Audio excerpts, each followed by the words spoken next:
Fala rapaziada, professor Guilherme Venturim na área para falar agora sobre a estrutura dos orçamentos e como acontece a formação de preço, principalmente aqui para obras públicas. Vamos dar uma olhada nesse assunto, que ele é muito importante para entender todo o conteúdo sobre orçamento de obras. Veja bem, o processo de orçamentação ele passa por três principais etapas, tá? A primeira etapa é o levantamento de quantitativo de serviço, quanto eu preciso de cada quantidade de serviço, de cada insumo, eu diria, então, de mão de obra, de equipamento, de material, tá ok? Tudo isso passa por um projeto cada vez mais detalhado, uma estrutura analítica de projeto, onde eu consigo ali, para cada unidade de trabalho, determinar uma quantidade de serviços a serem utilizados. Segunda etapa, quando isso está definido, né, os quantitativos estão definidos, a gente vai para definição de custo unitário. Posso fazer uma pesquisa de preços sobre aqueles serviços com fornecedores, né, com empresas que fornecem esse serviço, ou posso recorrer à tabela de custos e composições, que são atualizadas aí periodicamente e que podem fundamentar os meus preços. Isso simplifica muito o trabalho do orçamentista, porque ele procura aquele serviço que ele necessita na obra e acha um valor correspondente naquela região, de acordo com uma tabela que a gente vai ver, seja a tabela Sicro, seja a tabela SINAP, CDHU, qualquer tabela TCPO que forneça esses custos. Beleza, e a terceira etapa, a definição então da taxa de BDI que vai ser aplicada. A gente vai ver que o custo é uma coisa, o preço é outra, e o que faz essa conexão basicamente é o que nós chamamos de BDI. Você vai ver isso logo na aula específica sobre BDI. Mas aqui eu já dou uma introdução boa para vocês. Veja que o grande risco dos orçamentos, na verdade, são dois grandes riscos, né? Os custos superestimados resultarão em sobrepreço, né? Ou superfaturamento de obra. Tenho certeza que nenhum orçamentista quer que isso aconteça, nenhum fiscal de obra quer que isso aconteça, mas os custos subestimados geram problemas também graves. Por quê? Nós estamos falando aí de obras paradas, de grandes elefantes brancos, de uma sequência de aditivos contratuais que nós vamos ver pode ser ruim, licitações desertas, não deu ninguém, licitação aí que ninguém se interessou, o preço estava suborçado, não tinha jeito. E quando licitado, a qualidade tende a ser mais deficitária, deficiente, em função de quê? Preços muito baixos, orçamento mal feito. Então isso é sempre um grande problema e a gente vê aqui que projetos incompletos, profissionais despreparados, uso inadequado de tabela de preço, a tabela de preço está lá, com todos os detalhes, você não vê, você usa qualquer item que você encontra, que você acha que se adequa ao seu trabalho. Na verdade, eu tenho que me adequar muito bem àquele item para poder utilizá-lo. Sistemas deficitários, né, sistemas de referência deficientes, isso dá origem ao orçamento deficiente, que não é o fim do mundo, né? O próprio TCU diz o seguinte, em busca de um preço justo, né, ainda que, veja só, a obra seja licitada e contratada com erro nos quantitativos, poderão ser necessários, e aqui no caso, ainda que, né, poderão ser necessários aqui aditamentos contratuais durante a execução do objeto, de forma a realizar os ajustes necessários para o adimplemento do contrato. Então, para concluir, para o adimplemento do contrato, para a gente finalizar de fato aquilo que foi previsto, eu não preciso ter o orçamento perfeito. É isso que aqui a gente tem que extrair. Só que nós precisamos ter orçamentos com pouco erro, com pouca divergência daquilo que vai ser executado. Através disso, nós conseguimos, que são os aditamentos contratuais, eu consigo corrigir algumas coisas, né? Na parte de gestão e fiscalização de obras, a gente fala sobre os aditamentos, né? Eu posso aditar algo ao contrato, acrescentando ou reduzindo algum quantitativo, introduzindo um novo item que não estava previsto, retirando, suprimindo itens da tabela. Tudo isso é possível. Posso utilizar e devo utilizar sempre que necessário. Claro, evitando aí, na medida do possível, o uso demasiado de aditamentos. para isso acontecer, o que nós precisamos é entender que as etapas têm que ser preenchidas, todas as etapas de desenvolvimento de um projeto, né? Aqui o próprio TCU, na hora que ele, no manual ali de orientação para a elaboração de planilhas, ele fala, olha, começamos com um estudo preliminar, onde a gente vai ver ali diversos levantamentos cadastrais, plano altimétrico, geológico, hídrico, ambiental. Depois eu vou para um programa de necessidades, onde eu preciso definir o que eu preciso, qual é a área que eu quero construir, o padrão de acabamento, a área de influência, qual área que vai ser beneficiada, qual população que vai ser atingida aqui no programa de necessidades. E aí o estudo de viabilidade aqui, um elemento muito importante, que ele vai pegar, montando dentre todas as alternativas que atendam ao programa de necessidades, que são cabíveis, né? Aquilo que foi levantado naquela área que eu tenho, naquele solo, aquilo que eu posso fazer, avaliando parte legal, econômica, social, técnica, e aí sim escolhendo a melhor alternativa, definindo aí os métodos, os prazos de execução e a compatibilidade com os recursos disponíveis. Então aqui, nem sempre o mais adequado, se eu não tiver recurso, vai ser o que vai ser utilizado. Então o estudo de viabilidade é para dizer, olha, tenho essas opções aqui na mão, posso utilizar qualquer uma delas, qual que se adapta mais, qual é mais viável para nós, de acordo com o cenário atual. Aí a gente define no estudo de viabilidade qual é a solução. No anteprojeto, então, eu desenvolvo essa solução. Já caracterizo toda a obra, já tenho toda a estética arquitetônica, já tenho o memorial, tenho a estética aqui, os elementos, as seções ali, mais ou menos, que serão utilizadas. Para quê? Essa parte aqui, eu já consigo apresentar toda a solução como um todo antes de partir para o projeto básico. Depois, no projeto básico, então, eu vou fazer de fato todos os projetos e as disciplinas complementares. Projeto de engenharia, projeto de arquitetura, projeto de disciplinas complementares e o orçamento já detalhado da obra. Então aqui do anteprojeto para o projeto básico, a gente já tem aqui no projeto básico uma definição completa. Tudo da obra está definido já no projeto básico, porque eu preciso ter um orçamento detalhado, um orçamento discriminado, um orçamento analítico, com todas as etapas da obra já preenchidas ali. Então, para que serve o orçamento executivo? O projeto, né, executivo. Bom, o projeto executivo, ele pode, geralmente vem para detalhar algo do básico, mas ele não admite alteração de quantitativo significativa. Não posso mais mudar completamente o meu projeto. Eu vou dar mais detalhamentos específicos, mas não posso inovar nas soluções. Então, eu tenho que ter definido que eu vou ter um piso, um porcelanato aqui e vai ser nessa área. Eu posso, no detalhamento do executivo, fazer o quê? O mapa ali do piso, né? A paginação de piso, tá? Eu posso definir, de repente, a cor, mas definir já que seria um porcelanato, a qualidade, PI, o PEI, tudo isso. Então, assim, são refinos que podem acontecer. Seguindo essas etapas, a gente tende a ter um orçamento melhor, né? Um orçamento com menos chance de erro. E na primeira etapa, quando a gente fala de levantamento de quantitativos, eu preciso saber que esses quantitativos eles são das mais variadas unidades, né? Das diversas naturezas. Então tem coisa que é orçada em metro linear, que chega a ser um absurdo falar metro linear, porque metro já é uma medida linear, né? Até um pleonasmo, mas é muito utilizado na construção civil, falar de, é utilizado em metro linear. Quais são os principais? Tubulação, meio-fio, cerca, sinalização horizontal, rodapé. Veja, coisas que se mede por metro, centímetro, enfim, polegada.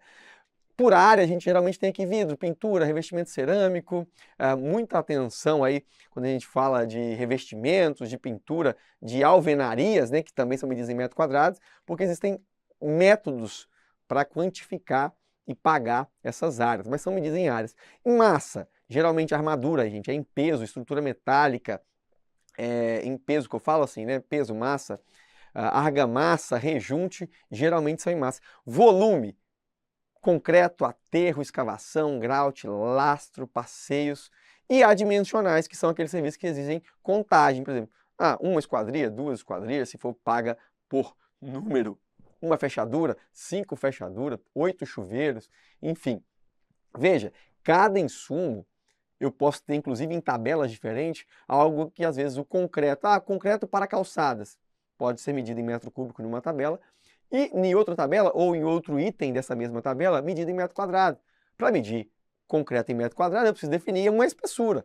Então, vai lá, um concreto de 7 centímetros de espessura, eu posso então agora medi-lo em metro quadrado. Então, eu preciso me atentar à unidade, e isso nas questões de prova faz muito sentido quando estiver falando aí de cálculo, né? Tem que ver a unidade específica. E aí a gente entra num decreto que, para fins de orçamento, talvez seja o mais importante, que é o decreto 7983 de 2013, que ele vai estabelecer regras para os orçamentos de referência. Orçamento de referência, qualquer orçamento de referência? Não, aqui são contratados e executados com recursos da União. Então, esse decreto, ele sim subsidia várias ações, mas em regra ele obrigatoriamente tem que ser seguido para quando a gente tem obras, serviços de engenharia, executados pela União ou com recursos da União. Nós vamos ver que os municípios, os estados têm uma certa liberdade, uma flexibilidade. Mas em regra isso daqui vale para todo mundo, gente. O que é o custo unitário de referência? É o valor unitário para a execução de uma unidade de medida do serviço. Então é 1 metro quadrado de alvenaria, é 1 metro cúbico de piso, é uma bacia sanitária, é uma válvula de retenção, enfim, custo unitário. Geralmente aqui a gente está falando de custo unitário de referência, pode ser de um insumo ou pode ser de um serviço. O serviço ele abarca aí mais de um insumo, né? E a gente tem aqui a descrição, geralmente, o código, a unidade em que ele é medido e o custo unitário. Veja, o lastro de brita de concreto com um consumo de 150 kg de cimento por metro cúbico. Unidade de medida, metro cúbico, qual é o valor? As tabelas vão me dar algo parecido com isso, R$ 478,71 por metro cúbico para realizar ali lastro de concreto. Maravilha! E qual é a composição? O que é então a composição de custo unitário? Porque eu vi aqui o custo unitário de referência. A composição do custo unitário é o detalhamento de todos os insumos, detalhamento de cada um dos insumos que compõem aquele serviço. Então a gente viu um lastro de concreto, por exemplo, e aqui agora eu vou detalhá-lo com as quantidades, a produtividade, o custo unitário ali de cada material, mão de obra, o equipamento, cada um dos insumos. Veja, insumo é um pedreiro, insumo é um servente e um concreto com brita 1 e 2 FCK de 5 MPa. Veja, a unidade do serviço, o coeficiente está aqui 2, o custo, então eu gasto 2 horas e custa R$ 27,06 a hora. Significa que o meu pedreiro, R$ 54,14 centavos.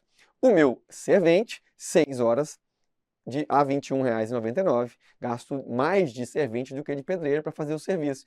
E veja, metro cúbico, 278,70. Olha só.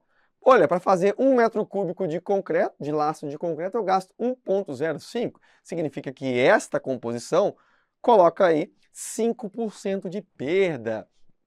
E é muito comum na construção civil termos perda, varia para o tipo de serviço, mas geralmente elas estão aí consideradas nos custos. Se eu tenho o custo de tudo isso, eu somo, obviamente que a composição de custo unitário tem que chegar no mesmo valor do custo unitário de referência, que aqui eu tenho um detalhamento. Quando eu falo de composição de custo unitário, tem um detalhamento.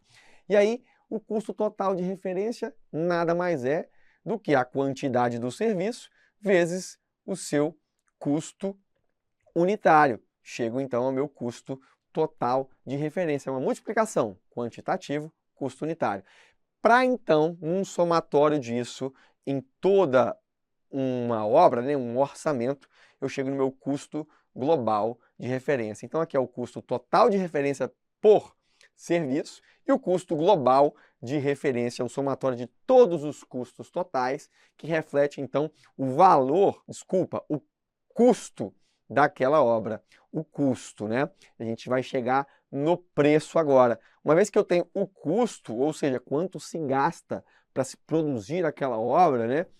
eu posso agora comercializar, vender aquele produto ou pagar aquilo para que alguém o execute. E aí a gente entra nos dois últimos itens do decreto. São eles benefícios e despesas indiretas, o famoso BDI, que é um valor percentual que vai incidir sobre o custo global de referência para a realização de obras ou serviços de engenharia. Veja que eu tinha o custo global e o BDI está aqui, 20,11% sobre ele. Então, quando eu incido, eu faço esse cálculo, 34 mil e alguma coisa aqui de BDI, de benefícios e despesas indiretas. A empresa ela tem uma sede para manter, tem profissionais na sede, tem toda uma infraestrutura, uma logística para garantir que as suas obras sejam desenvolvidas. E eu tenho, claro, que remunerar o construtor. Então, isso tudo está dentro do BDI, incide numa taxa percentual sobre o custo global de referência. Uma vez que eu tenho custo, tenho a implementação ali do BDI, eu chego no preço, e aí sim a gente define o preço global de referência, que é o valor acrescido do BDI, tá ok? Então aqui nesse caso aqui, neste orçamento, passa de 204 mil reais o preço global de referência. Isso tudo que nós fizemos foi um detalhamento, do preço global de referência, que expressa aí a descrição, quantidade, custos de todos os serviços. Então, o orçamento público, o orçamento de referência que vai para a licitação, é exatamente o orçamento que tem que ser. Qual é o grau de detalhamento? Analítico, detalhado, discriminado. 3 nomes para a mesma coisa. Tem que, de fato, ser um orçamento onde eu consiga executar, porque ele tem fins contratuais. Qual é a maneira de apresentação? Posso apresentar ele de forma analítica, igual eu apresentei aqui, ou de forma sintética, que geralmente vai para o cronograma físico-financeiro, essa forma sintética. Então, vai por macro grupos, tá ok? Aí você pode me perguntar, mas se uma obra for licitada por preço unitário ou outra por preço global, são assuntos de gestão e fiscalização que a gente trata particularmente na aula sobre gestão e fiscalização de contratos. Bom, aí a gente tem aqui um grande resumo daquilo que nós vimos nessa aula.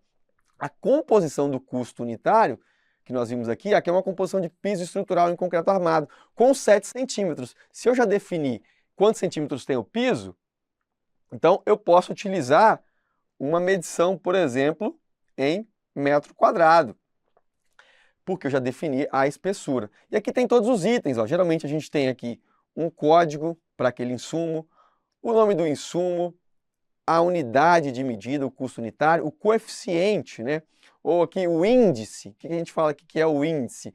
Quantidade de insumo para cada unidade de serviço. Então, para fazer 1 metro quadrado de piso estrutural, eu vou precisar ali de X volume de concreto, de X horas de pedreiro e por aí vai. Aqui os valores parciais somados, nós temos que chegar nesse valor de 77,27. Só que isso é uma composição de custo unitário. Eu não uso isso em orçamento. Eu uso como base. No meu orçamento só vai o serviço, que é piso estrutural. Então aqui, dentro do meu orçamento, eu vou, claro, enquadrá-lo aqui no macrogrupo ou no grupo de serviço que tiver pertinente. Aqui não seria serviços preliminares. Imagina que eu tivesse aqui agora pisos e alvenarias, por exemplo, um outro macrogrupo aqui, né? E aí eu colocaria lá, olha, o código da composição de custo, 30211, o nome dela, ela é medida em metro quadrado, faltou aparecer aqui que ela é medida em metro quadrado, acho que não apareceu. Não, tá aqui, ó. Tá aqui, ó, unidade de medida desse serviço e o preço dele. Eu só preciso, então, extrair do meu projeto o quê? A quantidade. Quantos metros quadrados eu vou querer disso? Quero 38 metros quadrados. Pronto. 38 vezes o custo unitário me dá o custo deste serviço, o custo global, o custo total desse serviço, né? Maravilha. E aí, para a formação de preço, uma vez que nós temos, e eu já havia dito, uma vez que nós temos custo, temos as despesas indiretas e temos o lucro ou bonificação do empreendedor, nós conseguimos chegar no preço, ou preço de venda, ou custo de venda, né? O custo de venda já havia em alguns lugares, mas na verdade a gente está falando aqui agora do preço e não do custo. Por quê? Porque o custo em si é que importa para o produtor, é quem vai fazer, quanto que ele vai gastar para produzir aquilo. Já as despesas, não. Para ele manter a atividade ativa, manter a empresa ativa, a atividade empresarial acontecendo, ele tem que pagar tributo, ele tem que pagar uma administração central, ele tem que ter, pagar seguro, fazer garantia de contrato. Então, tudo isso, despesas financeiras, tudo isso está nas despesas indiretas e ele tem que considerar o seu lucro para então chegar no preço. Olha, eu topo fazer, mas nunca pelo preço de custo. Eu vou fazer pelo meu preço, porque eu tenho gastos que decorrem da atividade empresarial e tenho que ter o meu lucro. E aqui a gente entra num cenário conturbado em termos de concurso, porque quando a gente fala de custo, ainda existe uma subdivisão adicional, que é custo direto e custo indireto. Eu não quero entrar nessa aula, a gente vai falar exclusivamente sobre custo direto e indireto na hora pertinente, né? no outro momento. Mas o que nós temos aqui como custo? Ora, material, mão de obra, equipamento, ferramenta, EPI, RH, pessoas do RH, né? Administrativo, gestão, manutenção, veículo, mobilização, tudo isso envolve custo. E está relacionado com quem? Obra. Então, custo está relacionado com obra, já despesa e bonificação ou lucro estão relacionados com a sede da empresa ou com a atividade empresarial como um todo e entram dentro do BDI. Veja, nós temos aqui o preço formado por uma parte que vem da obra e outra parte que vem da sede da empresa. Todos esses gastos, afinal de contas, sede de empresa não faz obra nenhuma. A sede está lá, ela existe, ela mantém, gerencia suas obras, faz os projetos, mas ela não toca nenhuma obra a princípio. Nós estamos falando aqui de uma empresa estruturada, né? A gente sabe que existem canteiros que não tem nem a sede, mas falemos dessa forma por enquanto, beleza? Isso entendido, vamos resolver algumas questões.